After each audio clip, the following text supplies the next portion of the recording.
1,00,000 మంది శివభక్తులతో కలిసి మహారుద్రాక్ష పూజలో పాల్గొనండి. వెంటనే కాల్ చేసి మీ పేరును నమోదు చేసుకోండి. నమస్తే రమ్మగారు. నమస్తే జయ. నెక్స్ట్ విక్రమార్కుడిది మనం మాట్లాడుకుంటున్నాం కదా రమ్మగారు. ఒక్కొక్క మెట్టు ఎక్కుతున్నాడు, ఒక్కొక్క మెట్లో ఎన్నెన్ని మలుపులండి, ఎన్నెన్ని మలుపులు. ఒక స్టోరీలో స్టోరీ. హేలావతికి చెప్తుంది వాళ్ళ దగ్గర ఉన్నవన్నీ దీపస్తంభం ఈ కథ చెప్తోంది. ఇంతకీ ఆవిడ ప్రెగ్నెంట్ కాదు అనుకుందనమాట. ఓహో ఏదో నాకు నా శాపవశాత్తు నాకు ఇట్లా జరిగిందని అతిరూపవతి దాన్ని పట్టించుకోలే. అయితే ఆ తర్వాత ఏం జరిగింది తెలుసుకోవాలి కదా మనం.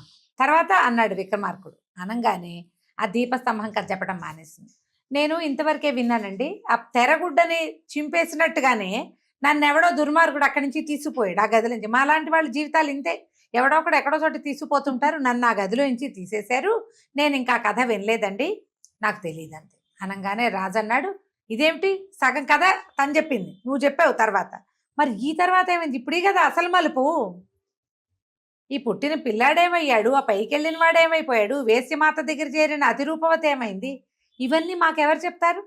అనగానే దీపస్తంభం ఉంది. దానికే ఉంది ప్రభు, నన్నైతే తీసుకుపోయారు, కానీ ఇంకొకళ్ళు ఉన్నారు ఈ కథ విన్నవాళ్ళు. ఆ ఎవరో కాదు, ఈ హేలావతి ఆనుకుని కూర్చున్నటువంటి దిండు తలగడ, ఆమె ఒక దిండుకి ఆనుకొని కూర్చుని ఉంది. ఆ దిండు విన్నది, దిండు ఇక్కడే ఉంది ఆ కథ వింటున్నప్పుడు. నన్ను తీసుకుపోయారు, తెరగుడ్డను ముందు తీసుకెళ్ళిపోయారు, తర్వాత నన్ను తీసుకెళ్ళారు. దిండు మాత్రం ఇక్కడే ఉంది ప్రభు, మీరు దిండుని అడగండి. ఈయన అన్నాడు, దిండు కథ చెప్తావా మరి అన్నాడు. అనగానే నిమిషం నిశ్శబ్దంగా ఉంది, ఏం వినిపించట్లా, మాట్లాడటల్లా ఎవరు. అని ఒక మూలుగు వినపడి తర్వాత మెల్లిగా దిండు చెప్తోంది, చెప్పాలనే ఉంది, మీరు ఇంత బాగా అడుగుతున్నారు, కానీ ఏం చేయను, ఈ హేలావతి నా ఊపిరాడనివ్వట్లేదు అన్నది. హేలావతికి ఆశ్చర్యంగా ఉంది, ఏం జరుగుతోంది, అన్ని మాట్లాడేస్తున్నాయి, అన్ని ఇవన్నీ మన దగ్గర ఉండేవే, ఇవి ఈ కథ ఎక్కడి నుంచి విన్నాయి, ఇవి చెప్పటం ఏమిటి, ఈయనెట చెప్పిస్తున్నాడు వాళ్ళతోటి, వాటితోటి వస్తువు, ఇవి మనుషులు కాదు, మనుషుల్ని అడిగితే చెప్పడం వేరు, వస్తువులు చెప్తున్నాయే అని ఆమె ఆశ్చర్యంలో మునిగిపోయి అటకే కూర్చుంది. విక్రమార్కుడు గొంతు సవరించుకుంటున్నాడు. అప్పుడు ఆవిడకి అర్థమైంది, ఓహో ఈయన ఏదో చెప్తున్నాడని ముందు కొంగి తన వెనకాలన్న దిండు తీసి తమిద్దరికి మధ్యలో పెట్టి, అప్పుడు ఆ దిండు తర్వాత కథ చెప్పడం మొదలుపెట్టి. ఓకే, ఈ మంత్రసాని ఏం చేసింది, పుట్ట దగ్గర తీసుకెళ్ళి పిల్లాన్ని పడుకోబెట్టి, ఆ పుట్ట లోపల ఒక 7 శిరస్సుల నాగేంద్రుడు ఉన్నాడు. నాగేంద్రుడు బయటకు వచ్చాడు. చూస్తే పిల్లాడు కనపడుతున్నాడు. పిల్లాడు ఎవరా అని ఆయన జ్ఞాన దృష్టితో చూస్తే గంధేశ్వరుని మనవడు వీడు. ఆయన తన మంత్రశక్తితోటి పక్కనే భద్రకాళి అమ్మవారి ఆలయం ఉందిగా, ఆలయంలోకి అమ్మవారి చెంతకి చేర్చాడు. ఇదంతా రాత్రిపూట జరిగింది. తెల్లవారేదాకా శిశువు కాలు వేళ్ళు చిక్కుంటూ పడుకుని ఉన్నాడు. తెల్లారాక ఏడవటం మొదలుపెట్టాడు. ఈ దేవాలయంలో పొద్దున్నే పూజలు చేయడానికి అర్చకులు వాళ్ళు వస్తారు కదా, వాళ్ళంతా కేకలు పెట్టారు, ఎవరో శిశువు పసికందు పురిటికందులాగా ఉన్నాడు, బొడ్డారలేదు, ఇక్కడ దేవాలయంలోకి వచ్చాడు అనగానే రాజుగారు పరిగెత్తుకొచ్చారు. రోజు పొద్దునే ఫస్ట్ అవర్లో అర్చకుడు వచ్చి అన్నీ అరేంజ్ చేస్తే ఆయన వచ్చి పూజ చేసుకుంటాడు. పూజ కంటే ముందే పరిగెత్తుకొచ్చాడు. వచ్చేసరికలు చూస్తే ఏముంది, వెలుగులు జింపుతూ ఉన్న పిల్లవాడు ఎంత బాగున్నాడో. సరే నా కొడుకు అట్లా అయిపోయాడు, కోడలు ఇదే దారి అయిపోయింది, ఈ పిల్లాడే ఎవరో దక్కాడని ఆ పిల్లాడిని తీసుకొచ్చుకున్నారు. మనవడైన పిల్లాడిని తెచ్చుకుని పెంచుకున్నాడు. మదనమోహనుడు అని పేరు పెట్టారు. ఎంత అంతగాడో ఆ పిల్లవాడిని చక్కగా పెంచుకోవటం మొదలు పెట్టారు.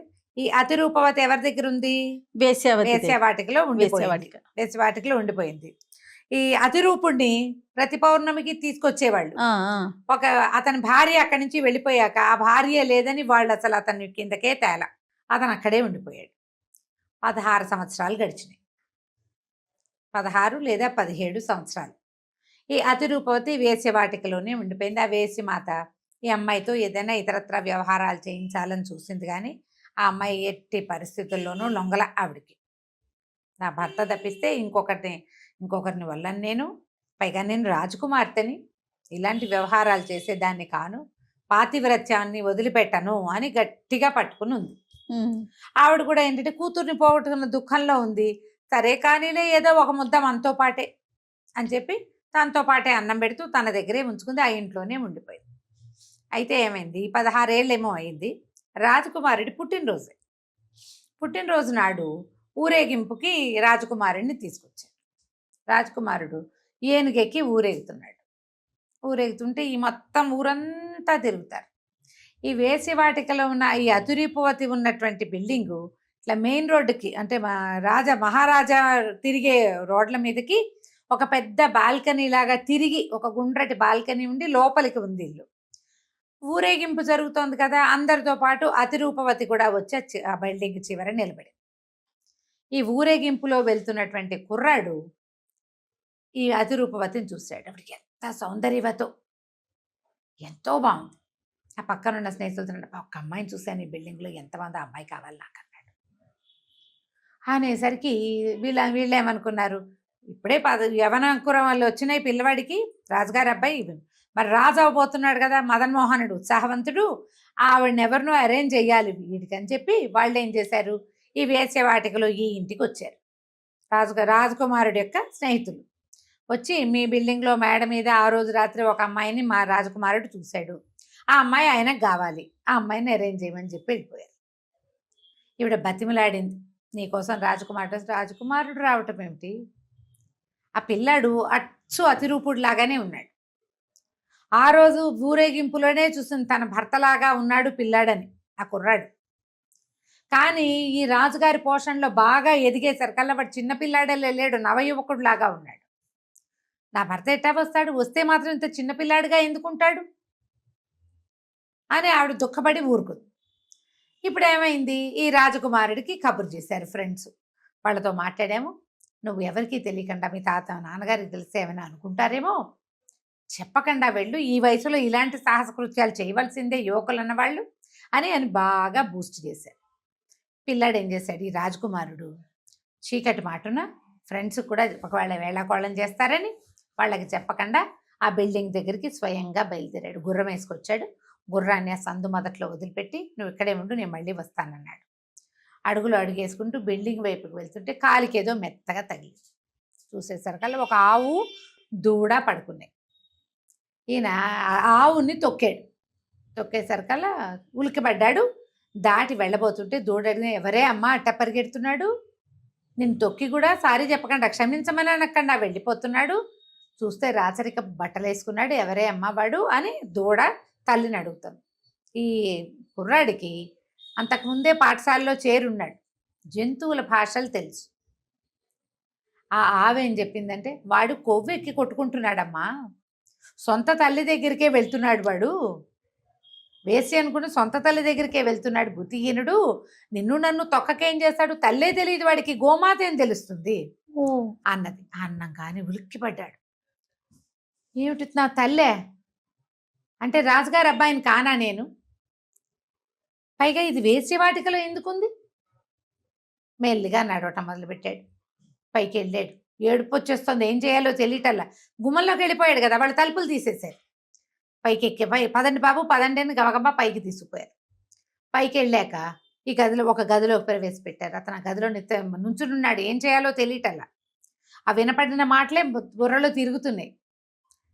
రాజుగారి అబ్బాయిని కదా నేను, మా అమ్మ అక్కడ ఉంది, ఇక్కడ ఉందంటారేంటి, ఎందుకంటుంది ఆవు, పైగా నాతో చెప్పాలా, నాతో చెప్తే అబద్ధం చెప్పింది అనుకో, వాళ్ళు మాట్లాడుకుంటేనే నాకు ఇది తెలిసింది. ఈ లోపల ఏమైంది, ఈ వేసిమాత గబుక్కున్న తలుపు తీసి ఈ అతిరూపవతిని ఒక్క తోపు తోసింది లోపల. ఆవిడ లోపలికి వచ్చేసరికల్లా వీడు నిర్ఘాంతపోయాడు కుర్రాడు రాజకుమారుడు, ఏం చేయాలో తెలియలే.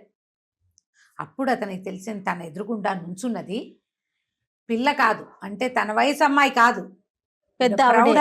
ఈవిడ పెద్దది, ముఖం అదే ముఖం, నాకు అప్పుడు చీకట్లో తెలియలే, ఇప్పుడు నాకు తెలుస్తోంది ఈవిడ పెద్దది, చిన్నపిల్ల కాదు. దుఃఖంతో పరిగెత్తుకుంటూ దిగేసేసాడు మెట్లు. ఆవిడ పక్క నుంచి తలుపు తోసుకుని కిందకి వెళ్ళిపోయాడు, ఏడ్చుకుంటూ ఇంటికి వెళ్ళిపోయి ఆ రాజుగారిని పట్టుకున్నాడు. దిండు చెప్తోంది ఈ కథ అంతా. నేనెవరు, ఏం జరిగింది, నేను ఎక్కడి నుంచి వచ్చాను, నువ్వు మా అబ్బాయివే అన్నారు అందరూ. అతను ఇప్పుడు పాత చిత్రపటాలు ఉన్నాయి కదా, అవన్నీ మరి ఇతని మోఖం లాంటివే. సరే, మంత్రి గారికి అర్థం కాలేదు, ఇన్ని రోజులు లేనిది ఇవాళ ఎందుకు వచ్చింది రాకుమారుడికి ఈ మాట. స్నేహితుల్ని పిలిచారు, ఏం జరిగింది ఏమిటి అంటే, అప్పుడు ఆ స్నేహితుల్లో ఒకడు ఉన్నాడు, వాడు పెద్దవాడు, రాజకుమారుని ఎలాగైనా ముదురువాడిగా చేయాలని కంకణం కట్టుకుని ఉన్నవాడు.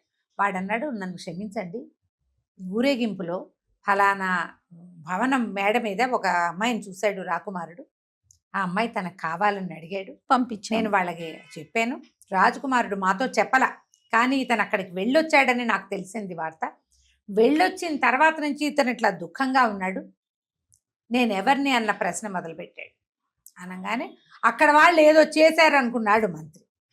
ఇక అక్కడి నుంచి ఈ కుర్రాన్ని, ఎవరో ఫ్రెండ్ ఉన్నాడుగా, ఆ ఫ్రెండ్ కుర్రాన్ని ఓ 4 సైనికుల్ని పంపించి ఆ బిల్డింగ్లో ఉన్న వేసిమాతని ఆవిడ కూతుర్ని ఈడ్చుకురండి అన్నారు. తీసుకొచ్చారు, తీసుకొచ్చి నుంచోబెట్టారు. ఎవరు ఏమిటి, నువ్వెవరు అని అడిగితే, ఈ అతిరూపవతి ఇక్కడి నుంచి వెళ్ళిపోయి ఎన్నేళ్ళైంది, 17 సంవత్సరాలైంది. అంతకుముందు అతిరూపవతిని చూసిన వాళ్ళు ఎవరు ఈ ఊళ్ళో? ఫస్ట్ సెట్ ముసలి ముతగా పెద్దవాళ్ళంతా చూశారు, వాళ్ళు ఎవ్వరికీ ఆమె గుర్తులేదు. రాజుగారు కూడా ఆ పెళ్ళప్పుడు ఆ కోడల్ని 10 మాటలు చూశాడు, కానీ ఆ తర్వాత ఇన్నేళ్లలో ఆయన చూసిందే లేదు. ఎప్పుడైతే ఆ అమ్మాయి తన కొడుకు తప్పిపోయి ఈ అమ్మాయి ఉండిపోయిందో ఆ పిల్లని అసలు ఆయన కంటితో కూడా చూడలే. ఆ గర్భవతిగా ఉన్నప్పుడు కోపంతో బయటికి పంపించేశాడు. ఇన్నేళ్ళు గడిచింది, ఆయన ఏం గుర్తుపడతాడు? పైగా ఆయన పెద్దవాడైపోయినాడు. మంత్రి గుర్తుపట్ల. మంత్రులు వాళ్ళు ఈ రాజుగారి కోడళ్ళని ఎక్కువ మొహం ఎత్తి చూడరు. దాంతో ఆమెని ప్రశ్నించారు. ప్రశ్నిస్తే ముందు వేసి మాట చెప్పింది, నా కూతురు మరణించింది, ఒకనాటి రాత్రి మరణించిన పిల్లని మేము ఖననం చేయడానికి వెళ్తే ఒక అమ్మాయి నిండు గర్భవతి కనపడింది, ఆమె ప్రాణం తీసుకుపోతుంటే నేను కాపాడి తీసుకొచ్చాను.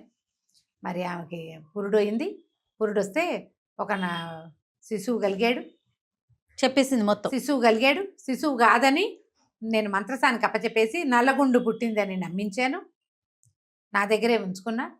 ఇన్నేళ్ల నుంచి ఆమెతో నేనేమి వృత్తి చేయించలేకపోయాను, కానీ మొన్న రాత్రి అన్నది, నిన్న రాత్రి అన్నది. అన్నాక రాజుగారు ఆ పక్కన నిలబడిందిగా కొంచెం యంగ్గా ఉన్న అతిరూపతన అమ్మాయి, ఎవరమ్మా నువ్వు, ఎవరమ్మాయివి, ఇక్కడికి ఎట్లా వెళ్ళి వచ్చావు, ఈ వేసి మాత దగ్గర ఎట్లా చేరావు అనగానే ఆవిడ దుఃఖంగా, మాధవర్మ గారి కుమార్తెను నేను, నాకు పెళ్లి సంబంధాలు చూసేటప్పుడు అతిరూపుడు అనే రాజకుమారుడికి ఇచ్చి నన్ను వివాహం చేశారు. ఈ రాజ్యం గంధర్వ ఈ చంద్రగిరి అని కానీ ఎదురుకుండా ఉన్నాయనే గంధేశ్వరుడు అని కానీ ఆవిడకి తెలియనే తెలియదు. అతిరూపుడు మహారాజు గంధేశ్వరుని కుమారుడైన అతిరూపుడికి ఇచ్చి నన్ను వివాహం చేశారు. ఒంటిన స్తంభం మేడలో ఉంచారు నన్ను. ఒకనాటి రాత్రి నా భర్త ఎట్లా వెళ్ళిపోయాడో తెలీదు, అతను మళ్ళీ రాలేదు.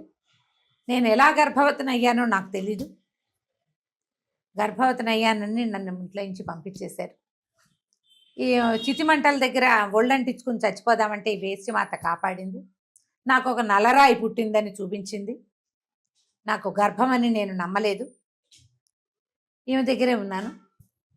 అప్పటి నుంచి ఇప్పటిదాకా నా భర్తను తప్ప నేను పరపురుషుణ్ణి చూడలేదు, కానీ నిన్న రాత్రి అంది.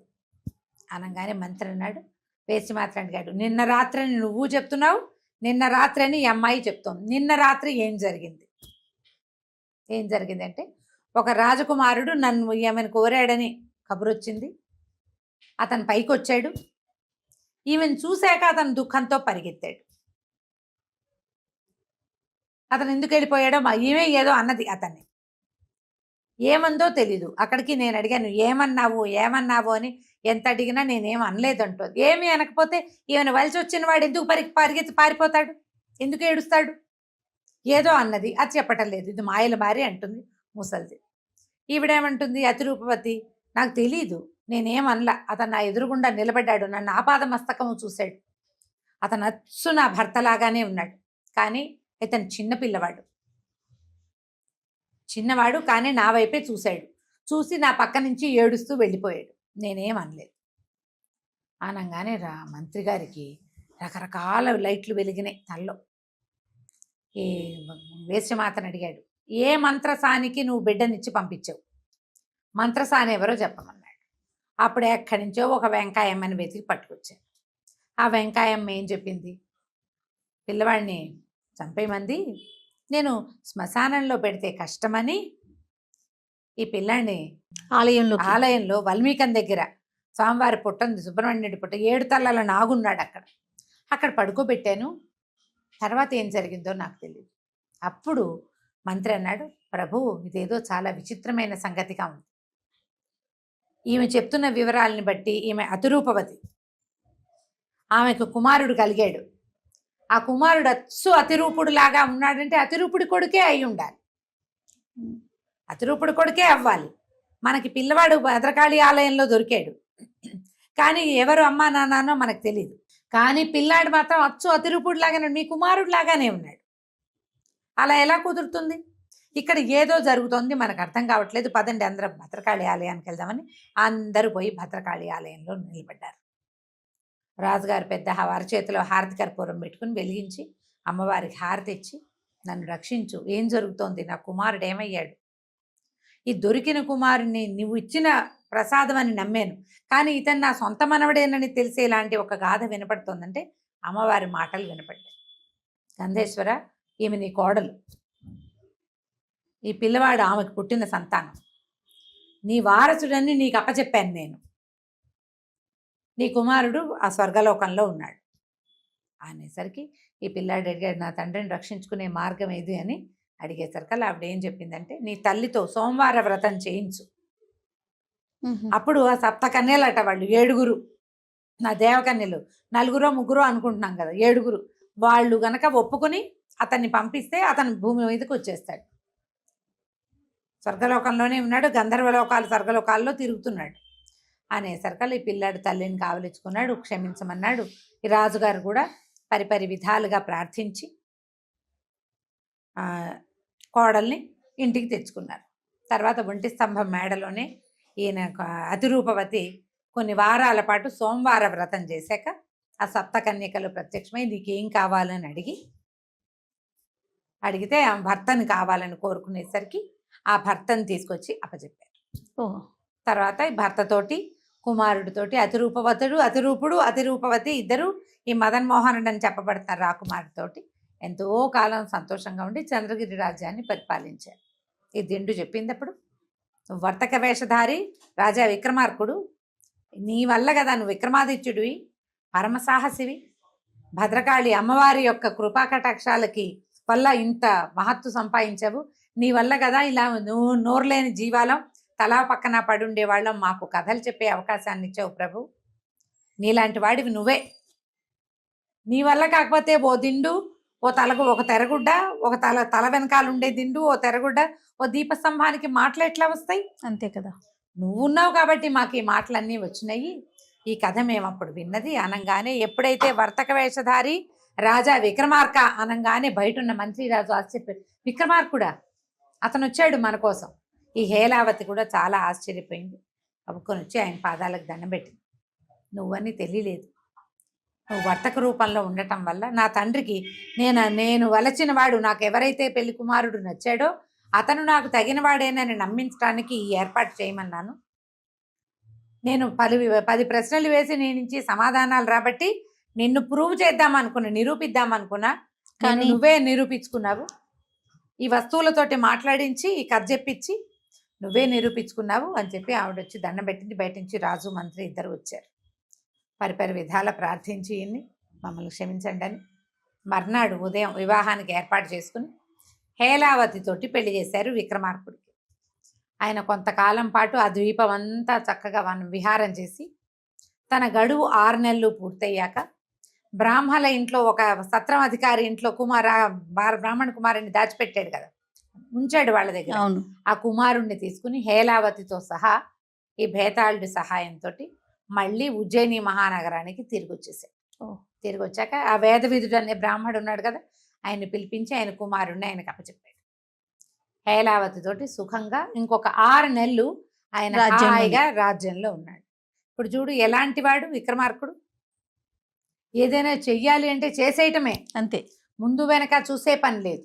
బ్రాహ్మణ కుమారుడిని రక్షించడం కోసం బయలుదేరి చివరికి వివాహం చేసుకుని వెళ్ళాడు. అతని తెలివితేటలు కానీ, పరాక్రమం కానీ, సాహసం కానీ నీకేవీ లేవు, కాబట్టి నువ్వు ఈ సింహాసనం ఎక్కడానికి పనికొచ్చేవాడివి కాదు, దిగి వెళ్ళిపోమని ఈ కోమలవల్లి అని చెప్పి ఉన్న పేరున్న సాలభంజిక 3వ మెట్టు మీద ఉన్నది చెప్పంగానే భోజుడు ఓ నమస్కారం చేసి దిగి వెళ్ళిపోయాడు.